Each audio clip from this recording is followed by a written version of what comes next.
தேவனாம் இயேசு கிறிஸ்துவின் நாமத்தில் அன்பின் வாழ்த்துக்கள்.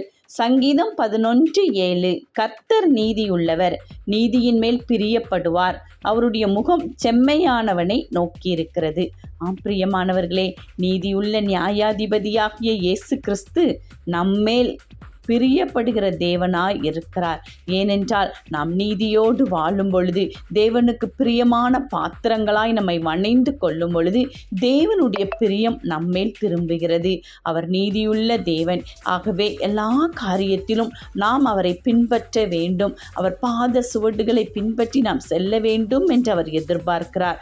அதனால்தான் செம்மையானவர்களை நோக்கி அவர் முகம் பார்த்து கொண்டிருக்கிறது. அந்த பார்த்து கொண்டிருக்கிற கண்கள் இயேசு கிறிஸ்துவின் கண்கள் நம்மோடு இருக்கிறதா என்று சற்று சிந்தித்து பார்ப்போம். தேவன் நீதியுள்ளவராய் பிரியம் வைத்து நம்மை செவ்வையான வழியில் நடத்துவார். ஆமேன்.